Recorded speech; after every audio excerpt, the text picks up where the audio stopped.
Hello, and welcome to the National Triglyceride Alliance's webinar, Severe Hypertriglyceridemia, Expert Insights and Evolving Approaches. My name is Chris Bryan, and I will be the moderator for today's 60-minute webinar.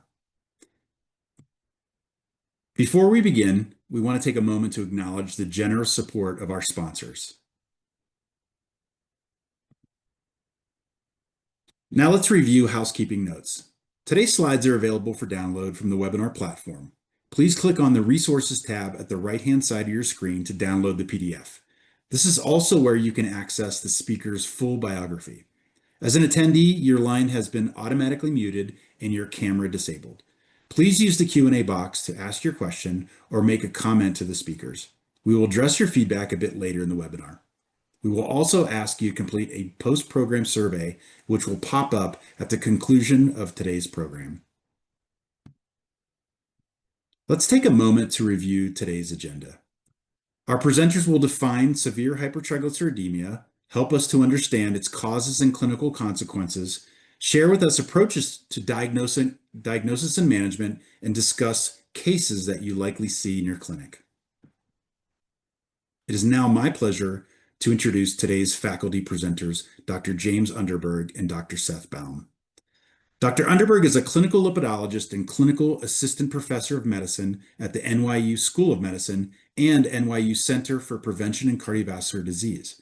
He is the director of the Bellevue Hospital Lipid Clinic. Dr. Underberg's clinical interests focus on the clinical management of patients with lipids and lipoprotein disorders and cardiovascular disease prevention. He maintains an active clinical research program in these areas and has authored numerous articles and book chapters in the field of clinical lipidology. Dr. Baum is the Chief Medical Officer of Flourish Research and currently serves as a clinical affiliate professor of cardiology at the Charles E. Schmidt College of Medicine at the Florida Atlantic University. He's a master of the American Society for Preventive Cardiology and holds fellowships with numerous organizations. Dr. Baum's research interests include lipid disorders and evolving therapies, and he has served as a principal investigator in over 130 clinical trials. With 2 books and over 150 peer-reviewed papers and abstracts, Dr. Baum has been published in many leading journals. He's deeply passionate about advancing research in cardiovascular and metabolic health with a focus on improving patient outcomes and fostering innovation in the field. These are their faculty disclosures. It is now my pleasure to turn the program over to Dr. Underberg. Dr. Underberg, the floor is yours. Chris, thanks so much for the kind introduction, and great to be doing this with my friend and colleague, Dr. Baum, and appreciate the support and being included in the National Triglyceride Alliance. We'll get started with our agenda. Our objectives for this first section are to define severe hypertriglyceridemia, review the epidemiology and causes, both genetic, lifestyle, and secondary etiologies, and finally the clinical consequences, primarily pancreatitis, but we don't want to minimize some of the other potential downstream effects, including in some cases the risk of ASCVD.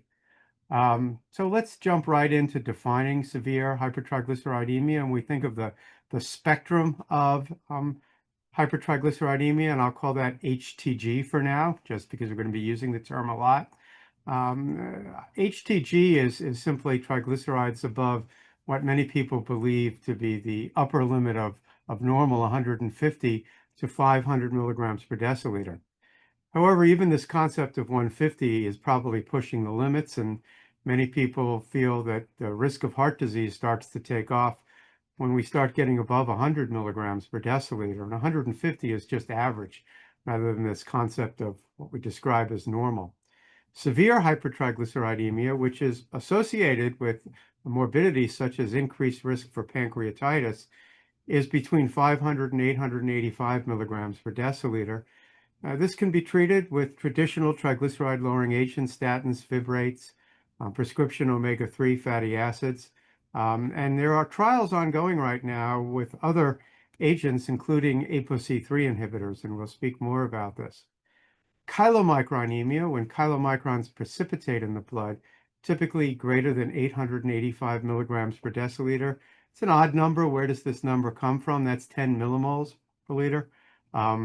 Elsewhere outside of the United States, genetic causes, typically this can also be triggered by non-genetic lifestyle, dietary issues, and it's associated with an increased risk of pancreatitis.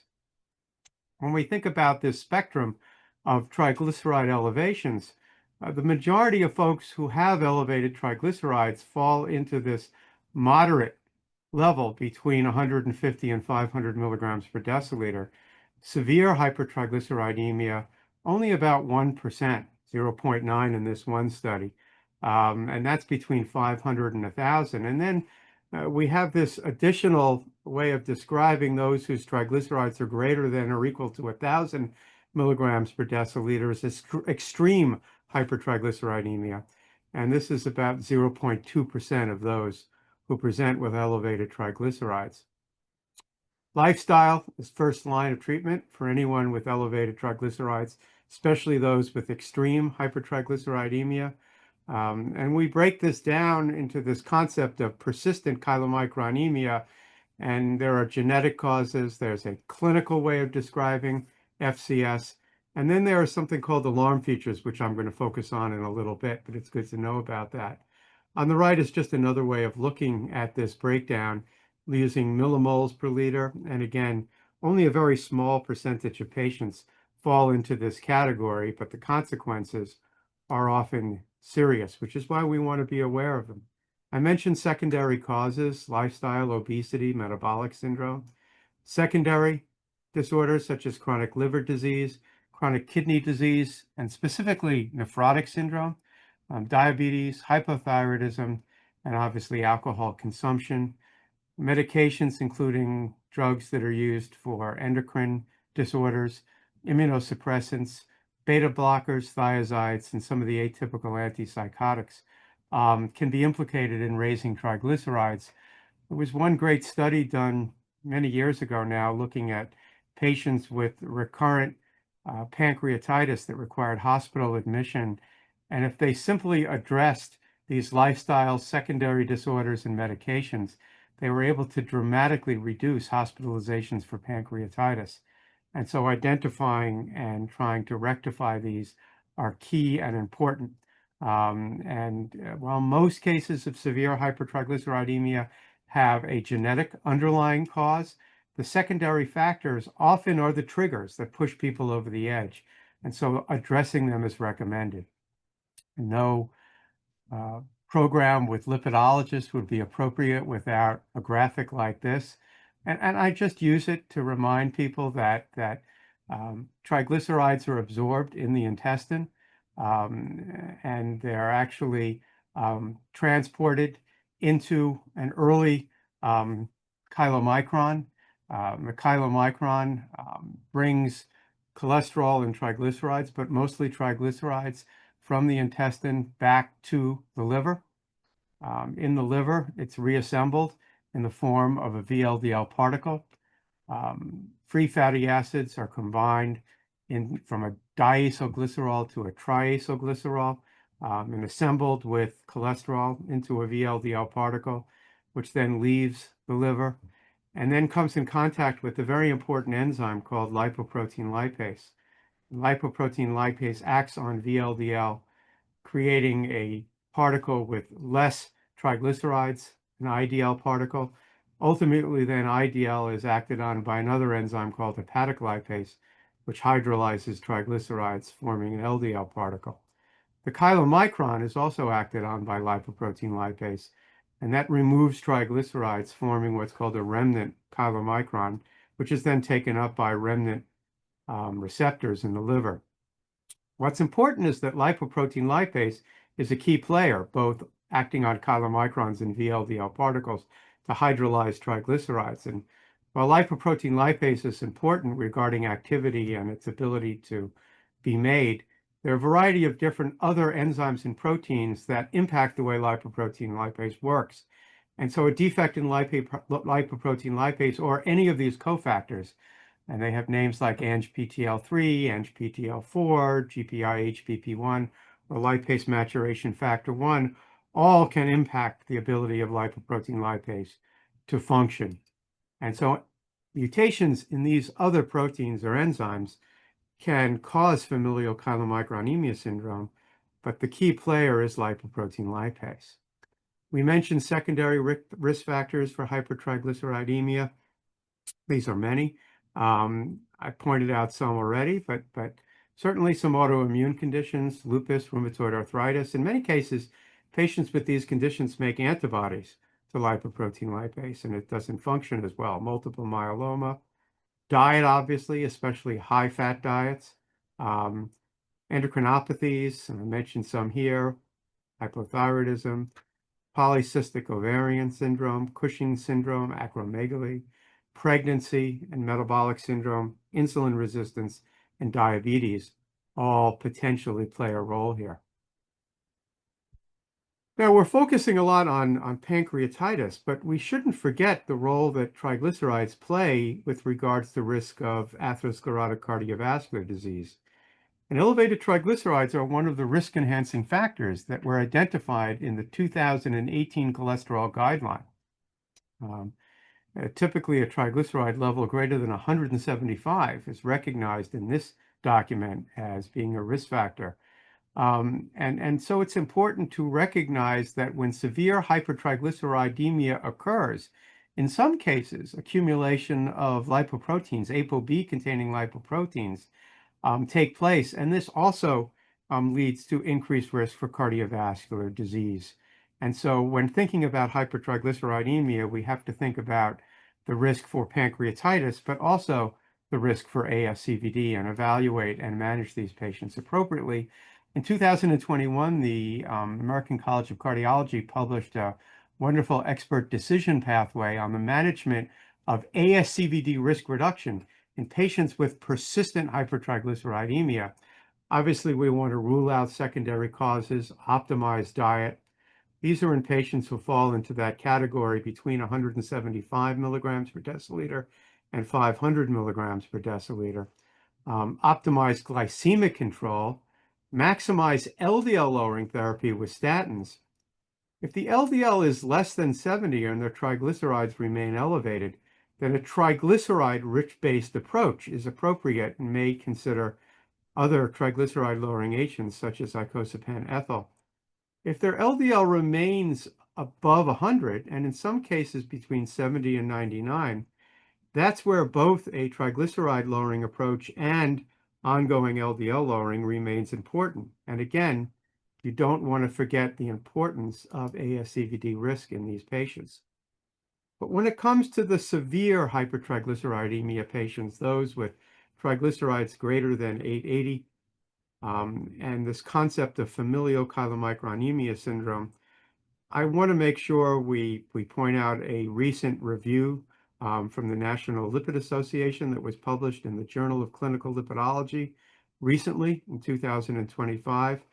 Key points here is that FCS is a rare autosomal recessive disorder that's likely underdiagnosed, and whose distinctive genetic basis underlies a characteristic clinical phenotype associated with increased risk of pancreatitis. And this is key and important.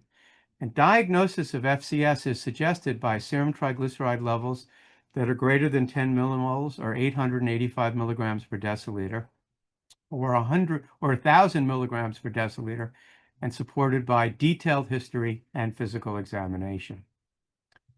So again, FCS is a Mendelian genetic disorder, biallelic pathogenic variants in 5 main genes. I mentioned lipoprotein lipase, and then some of those other associated proteins or enzymes that allow lipoprotein lipase to do its job: GPIHBP1, ApoA5, ApoC2, and lipase maturation factor 1. It's underdiagnosed with an estimated prevalence between 1 to 100,000 and 1 to 1 million. So this is an uncommon condition. And I mentioned the cutoffs already. It's key here that people need to have multiple measurements of elevated triglycerides, not just a single elevated triglyceride reading. Should probably be measured fasting also. Needs to be supported by detailed physical examination and history. What are some key points? Early age of onset, lack of response to standard triglyceride-lowering treatments, such as fibrates and omega-3 fatty acids, especially prescription high-dose omega-3 fatty acids.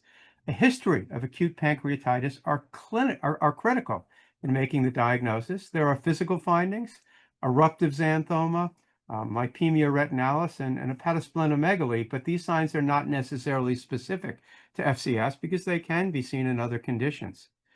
With regards to laboratory evaluation and diagnosis, everyone should have multiple fasting lipid profiles, an ApoB level, hemoglobin A1C, liver function and renal function testing, a urine analysis, and genetic testing, which serves as the gold standard for clinical diagnosis and may be helpful in diagnosing treatment. So additional key points here, there are diagnostic algorithms available now. The one that is available now in North America is called the North American FCS score, but there are other scores. The Mulan score is also available.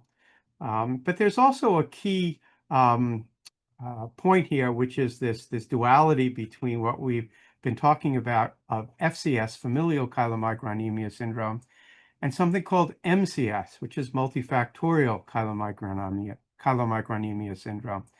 And so how do we think of these two? Well, in patients with MCS compared to those with FCS, patients with FCS tend to have a lower body mass index. MCS patients tend to be heavier. Younger age in FCS patients at clinical presentation with higher triglyceride levels, higher prevalence of acute pancreatitis, and a lower prevalence of secondary causes in patients with FCS versus MCS. I mentioned the genes already. This is just for your reference, and it gives you a point of information with regard to the chromosomes that these mutations are found on. Further information on the diagnosis of FCS, it's very important to do a complete medical history and physical examination. These patients often will tell you that they've had mild gastrointestinal symptoms over the course of their lifetime. They may be misdiagnosed as either having irritable bowel or gastroesophageal reflux disease. And indeed, what's been going on is mild recurrent low-grade pancreatitis. I mentioned the scoring systems, which are important, and I'll show you some more specifics about that in a minute. But from the patient perspective, and this is one of the unique features about this FCS document, they included the patient perspective. Most of these patients have been seen by multiple providers, 5 or more, before their diagnosis is made. Oftentimes, these patients have been told that they're not taking their medicines or not following the diet when they are, because of the severity of this disorder and how difficult it is to manage. Medications don't work, and they need to be on severe fat-restricted diets. So even a little bit of fat, and many times, not of their own doing. My patients would often describe going to a restaurant saying, please remove all fat, but that doesn't always happen, and they end up developing symptoms after that. And so, multiple visits to many providers before diagnosis is often part of this journey. Pancreatitis diagnosis is important to make, and often it's missed. In its most severe form, upper abdominal pain radiating to the back, lipase levels that are 3 times the upper limit of normal with imaging findings consistent with acute pancreatitis. These patients may face risk from repeated imaging, so it's important to have them carefully evaluated. And pancreatitis is typically linked to severe hypertriglyceridemia levels. However, serum lipase levels may not always be elevated during hypertriglyceridemia-related pancreatitis, or they may normalize by the time the patient gets to the emergency room. So again, even diagnosis of pancreatitis can be missed. This is the North American FCS score that I referred to. It takes into account things like age, onset of hypertriglyceridemia in years, body mass index, history of pancreatitis, presence of secondary risk factors, laboratory values, triglyceride to total cholesterol ratio, and ApoB level. A ratio of triglycerides to total cholesterol greater than 8 is suggestive of FCS, and an ApoB level that is less than 1 gram per liter is often also suggestive in the setting of, obviously, triglyceride elevations greater than 880 milligrams per deciliter. If a patient has a score greater than 60, the North American FCS score, that is highly suggestive of them having FCS. And so this score can be found online. There's an app that you can download now that allows you to utilize it. So it's important to make sure that you calculate this in your patients. I mentioned the signs and symptoms of FCS.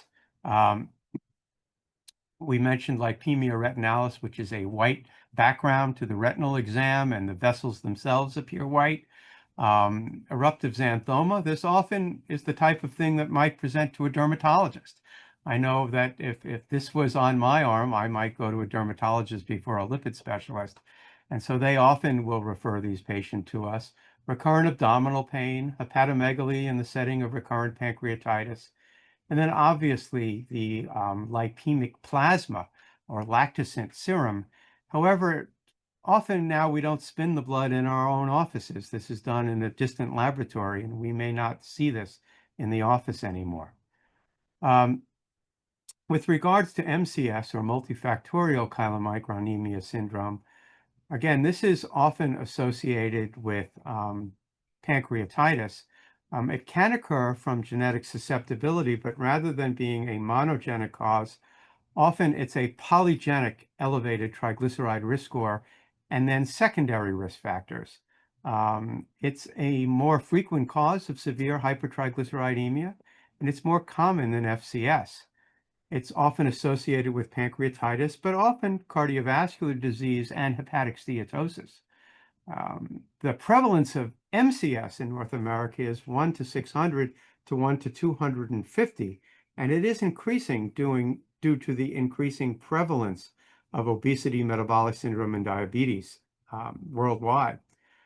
Episodic chylomicronemia usually responds to managing the secondary risk factors, while functional chylomicronemia syndrome, where there are no secondary risk factors involved and more of an inherited etiology, is often refractory to medications.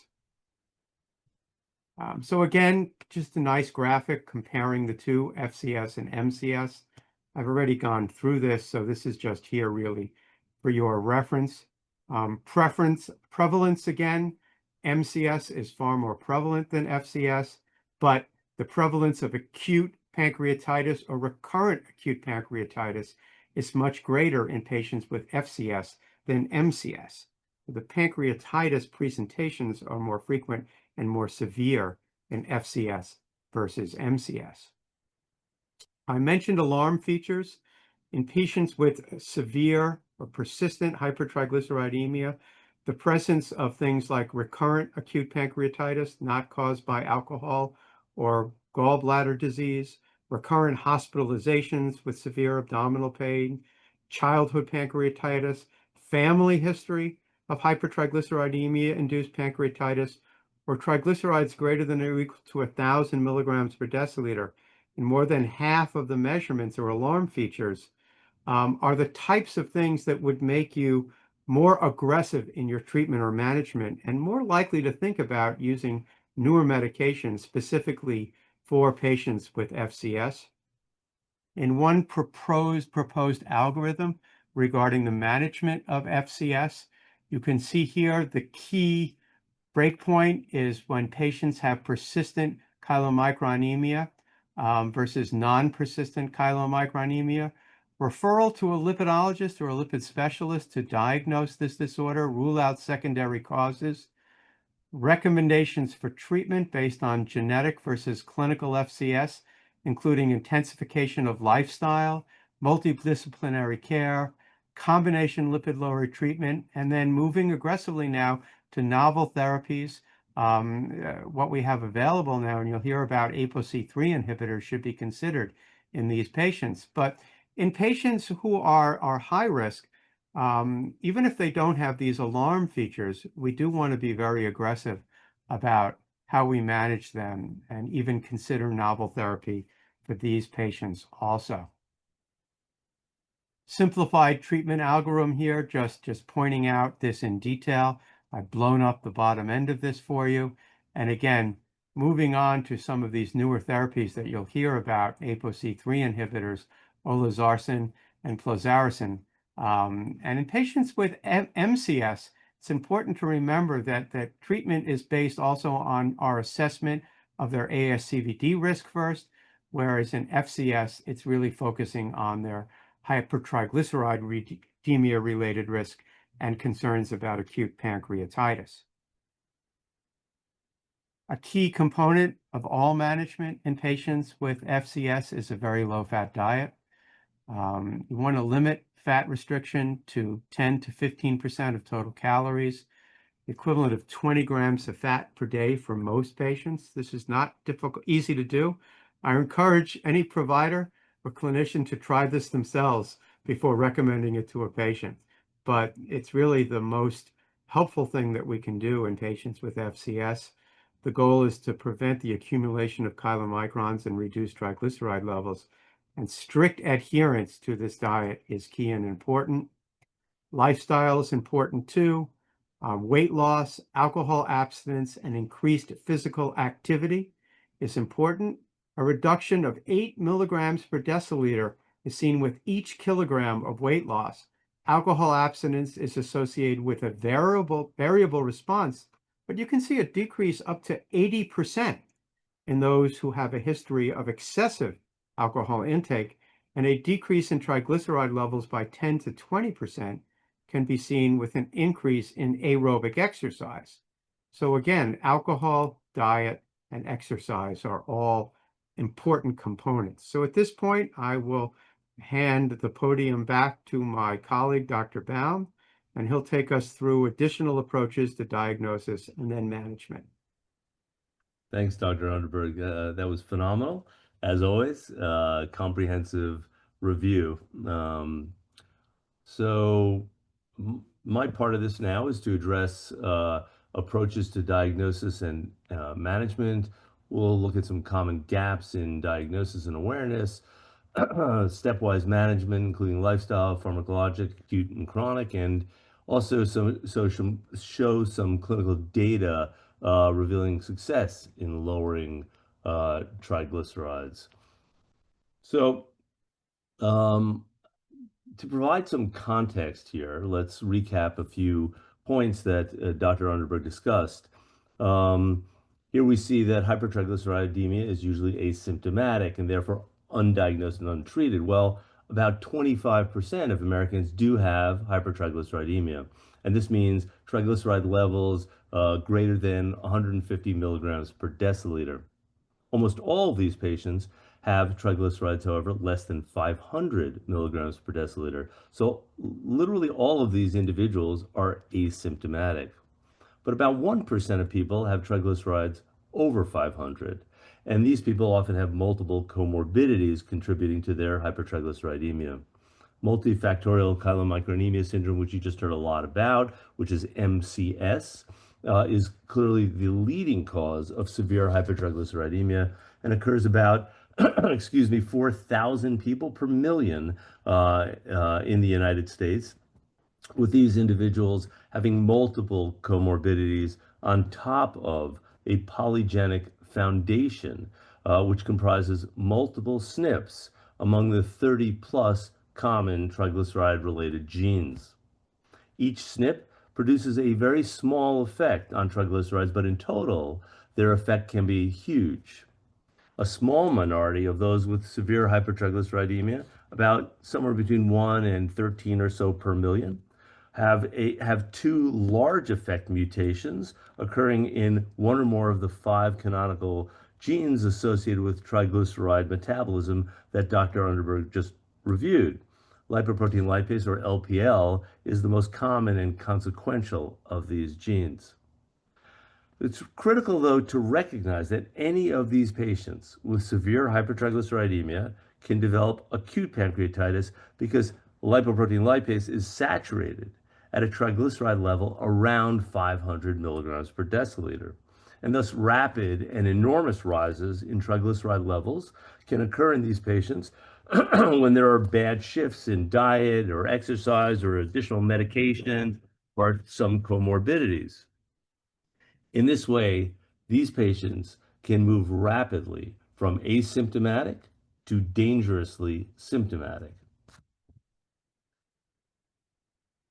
So when we discuss other factors that can lead to hypertriglyceridemia, we must keep in mind that there are many, many to consider. Here we see obesity, type 2 diabetes, metabolic syndrome, but you saw from Dr. Underberg that we have hypothyroidism, alcohol, and other things, and we'll look at those other factors in greater detail in a couple of moments. So we know that triglyceride levels vary greatly in individual patients.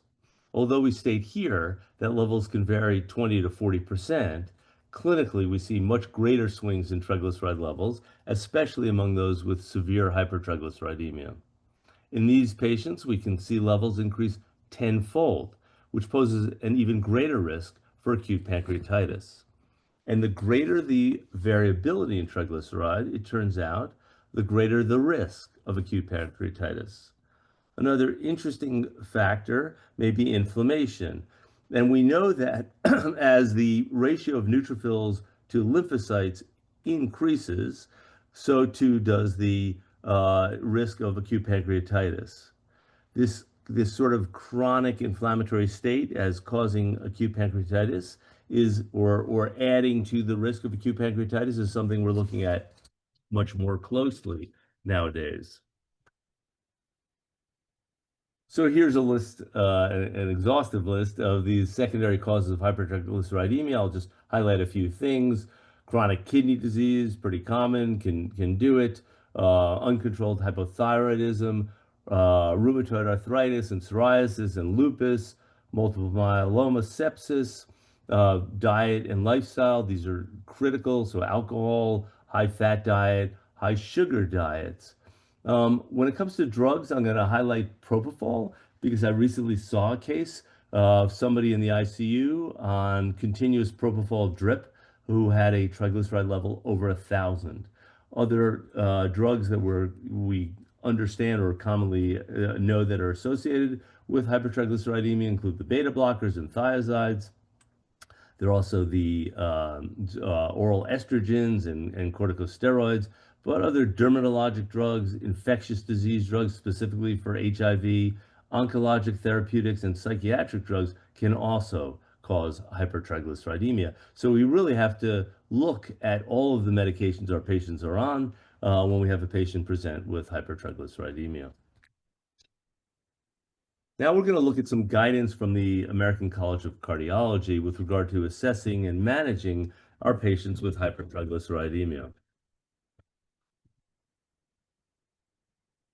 So first, it's very important to emphasize that therapeutic lifestyle changes are the absolute foundation for managing all patients with hypertriglyceridemia.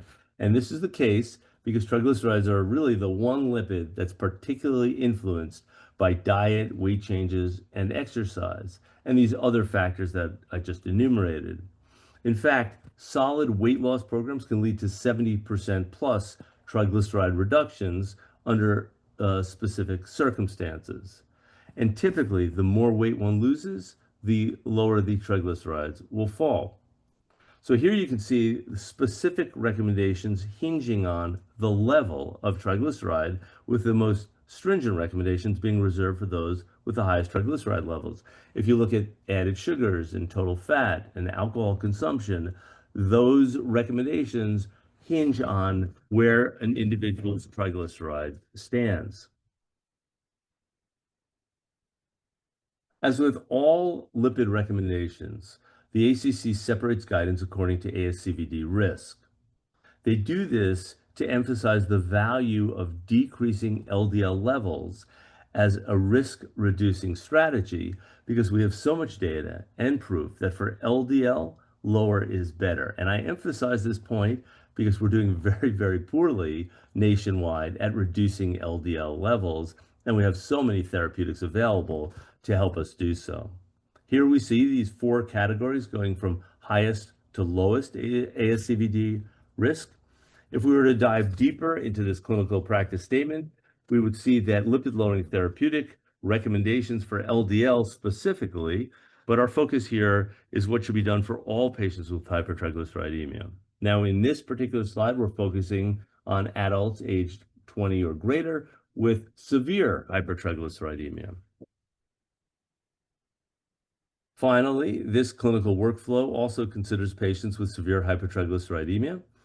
Although, again, the level of ASCVD risk, the baseline level, is also considered to go back to that potential LDL reducing strategy so we don't lose an opportunity to reduce the risk of a cardiovascular event. Here you can see that fibrates and omega-3 fatty acids are recommended for many of these patients in order to potentially limit the risk of acute pancreatitis. Acute pancreatitis, of course, being the most serious, urgent, and immediate risk that these patients face. We're going to now look very briefly at 2 studies in patients with the specific form of severe hypertriglyceridemia, which is FCS, or familial chylomicronemia syndrome. Now, as both of these studies utilize medications to knock down ApoC3, let's address why this is so. And Dr. Underberg already went through this, but I think it bears repeating. There are 2 major mechanisms to metabolize triglycerides. One depends on the enzyme lipoprotein lipase, or LPL. The other is LPL independent and relies on the effective removal of triglyceride-rich lipoproteins by hepatic receptors. LPL is the key enzyme used to hydrolyze triglycerides, and it is blunted by ApoC3. Similarly, the hepatic receptors that eliminate triglyceride-rich lipoproteins are also made less effective by ApoC3. In FCS, we know that LPL, lipoprotein lipase, is essentially inactive. It contributes nothing or very, very little to the metabolism of triglycerides, but the hepatic receptors are just fine. By knocking down ApoC3 in this case, hepatic receptors become much more efficient at metabolizing triglyceride-rich lipoproteins, and triglyceride levels can thereby fall significantly. So here we have, I'm going to show you 2 studies. This is the BALANCE trial with olezarsen and antisense oligonucleotide, which decreases the production of ApoC3. And here you can see the primary endpoint in this study was median triglyceride at month 6, and there was a statistically significant reduction in triglyceride levels at month 6. Also, you see ApoC3, which is the driver of this reduction in triglyceride levels, and there was also a significant reduction in ApoC3.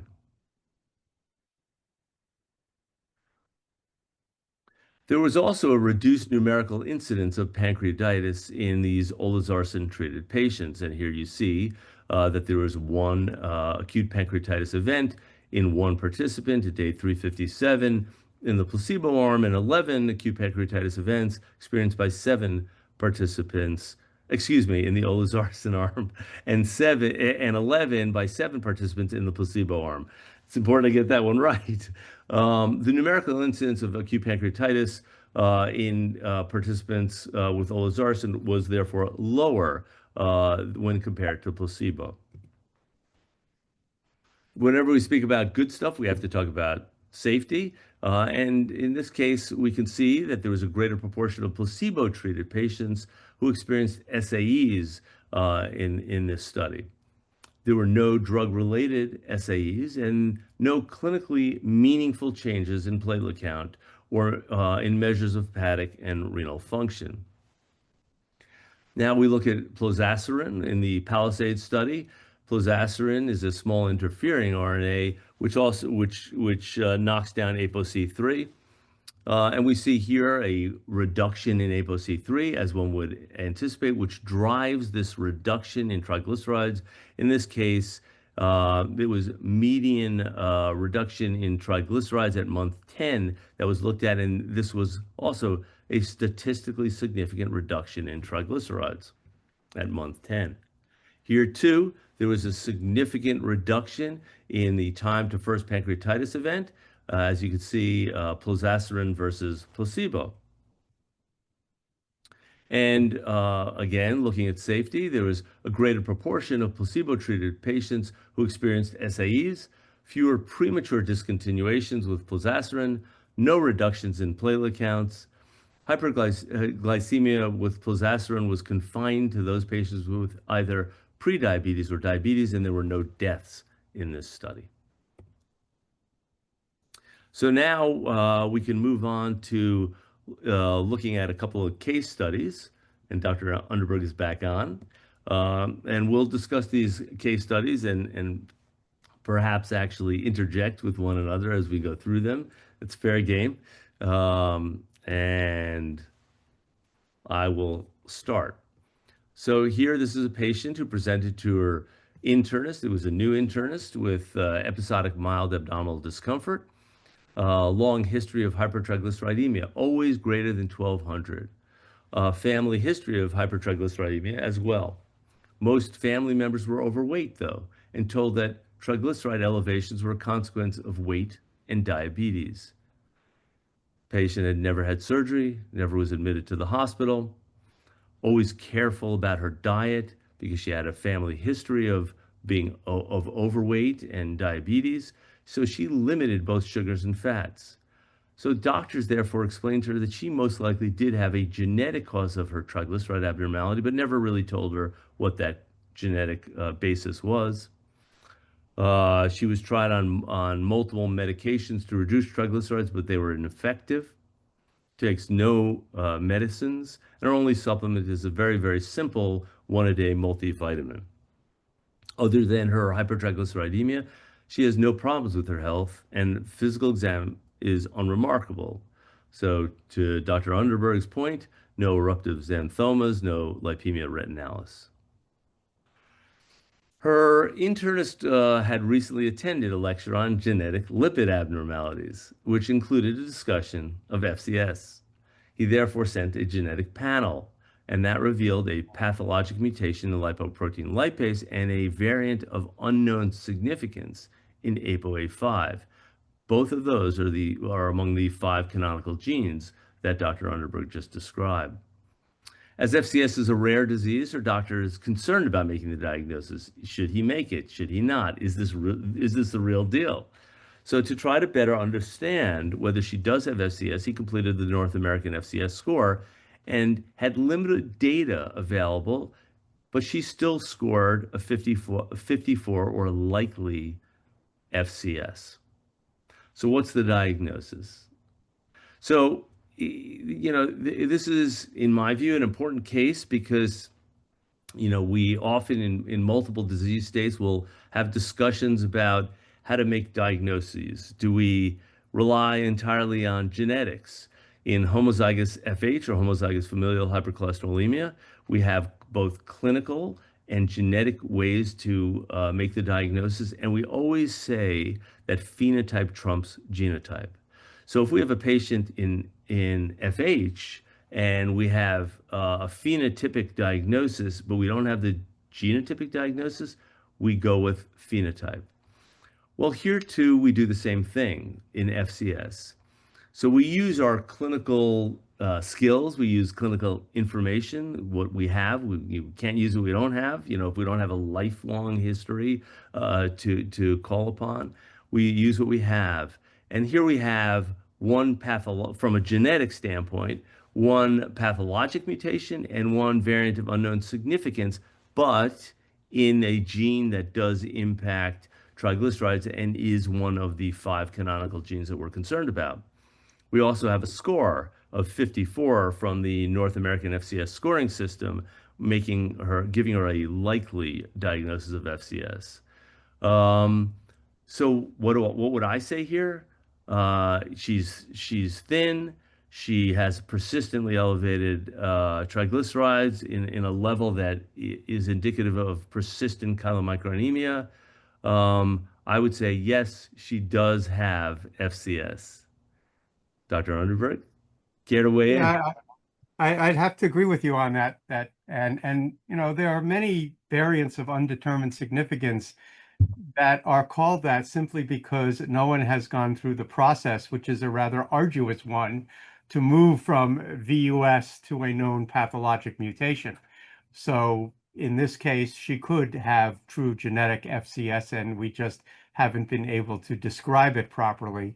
Also, you mentioned, I think importantly, that while her score is 54, the clinician was limited in some of the information that you input into that score. So oftentimes we arrive at diagnosis in patients at a point in their life where we don't know all the information we need, and we have to connect the dots. And I think you're spot on in your assessment here, and I agree. And that changes risk and it changes treatment. And that's why it's so important to make the diagnosis, never mind screening other family members. Okay. Move on to your case. Sure. So let me advance things here. So here is a second case, a 43-year-old woman with a normal body mass index of 23 and a normal blood pressure. She has, excuse me, excuse me, intermittent gastrointestinal symptoms on and off for the last 20 years. She's been diagnosed with GERD and irritable bowel syndrome and takes chronic proton pump inhibitors daily, uses H2 blockers for symptoms of heartburn as needed. Her history of hypertriglyceridemia dates back to her first and only pregnancy at age 34. Prior to this time, she was not aware of any lipid disorder, but doesn't recall any testing. At that time, she developed severe hypertriglyceridemia. We would call this extreme, with triglyceride levels greater than 3,000, complicated by mild pancreatitis requiring hospital admission in the third trimester of pregnancy. And hypertriglyceridemia pregnancy is one of the few lipid emergencies, and it's something that needs to be addressed in that manner.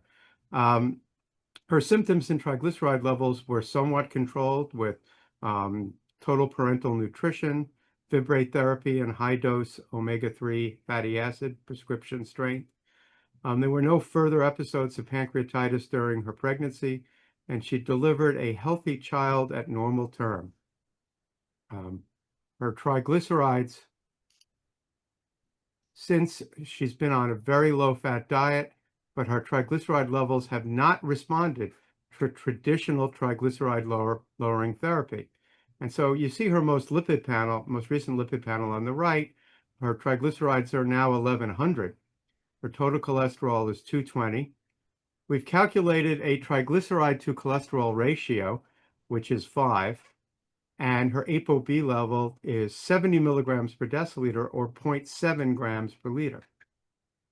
She doesn't have any real secondary causes. She doesn't drink alcohol, caffeine, exercises regularly. Her current medications are fenofibrate and atorvastatin, and her North American FCS score is 61. Consistent with a very likely FCS diagnosis. Her genetic testing reveals only a single variant of undetermined significance in the lipoprotein lipase gene and an elevated polygenic risk score for hypertriglyceridemia.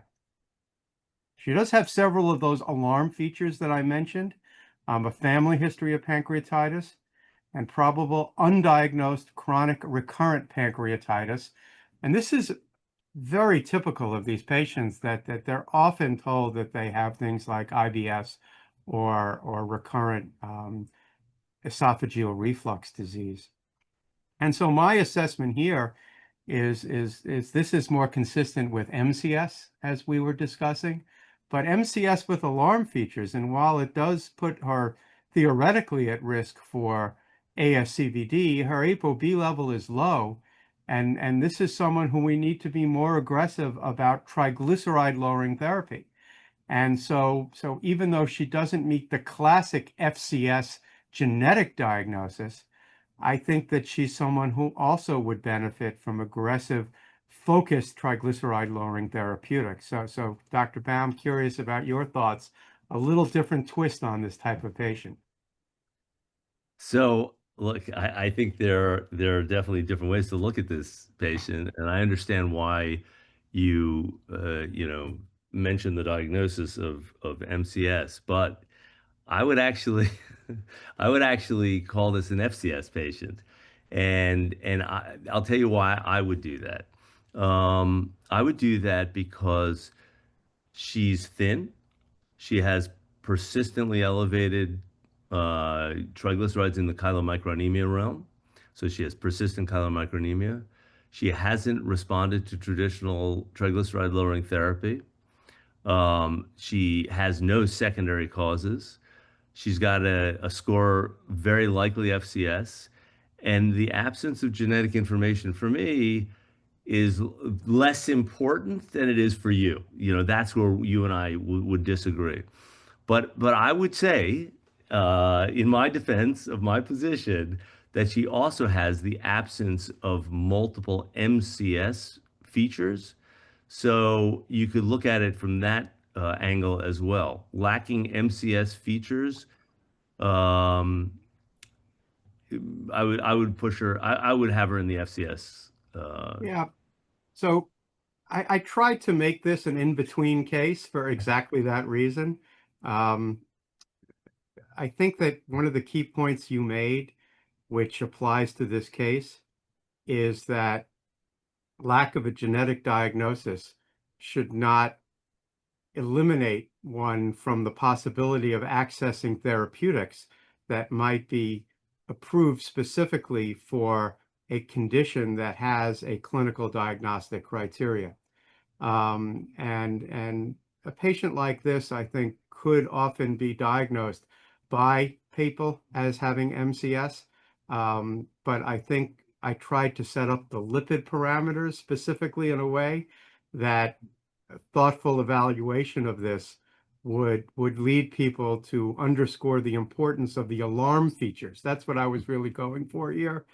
And that if you can't make the classic genetic diagnosis, even if you think the person may fall into the MCS category, which we know is a little more common, and her triglycerides did come down from over 3,000 to 1,000, the accompanying alarm features that were so nicely elucidated in that paper by Christy Ballantine regarding persistent chylomicronemia syndrome, so to speak, really push you in the direction of trying to be more aggressive with triglyceride lowering therapeutics to, in her case, I think, reduce the risk of pancreatitis related morbidity and hopefully not mortality. It's interesting that she made it through the pregnancy unscathed, so to speak, because we know that FCS and pregnancy is not a happy mix at all. And there's a high risk of both maternal and fetal morbidity and mortality in that setting.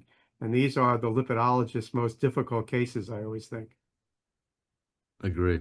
I think it's a great case, by the way. I really do. I think it's a case that enables us to really talk about so many different aspects of hypertriglyceridemia and differentiating MCS and FCS and therapeutics. Really, really good case, Jim. Thank you both for an excellent presentation. We have some questions that did come in. So first question, how do you distinguish between MCS and familial combined hyperlipidemia? There seems to be a significant overlap in their phenotype, wondering how you differentiate. Do we want to dive deeper into that? Yeah, I'm happy to try answering this one. I will tell you that familial combined hypercholesterolemia is an interesting condition itself. We call it type 2B, patients with elevated triglycerides and elevated LDL cholesterol. There's no underlying genetic identified cause for familial combined hypercholesterolemia. And I have colleagues who don't think it exists really. But typically these patients have elevated ApoB levels, elevated cholesterol levels, and a family history of similar abnormalities and increased risk of atherosclerosis. MCS, as we've discussed, generally focuses on patients with higher triglyceride levels than we would see in familial combined hypercholesterolemia, and their LDL cholesterols are not elevated the way they are in familial combined. Seth, I don't know if you have any other thoughts on this one.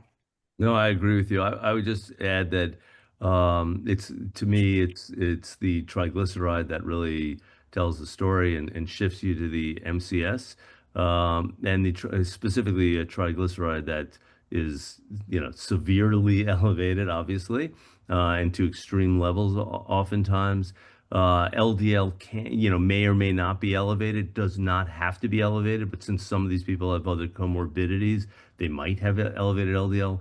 But to Dr. Underberg's point, type 2B really is a combination of some elevation in LDL and triglyceride typically in the 150 to 500 range. So it would be unusual for that for that patient to have a triglyceride of 1,000.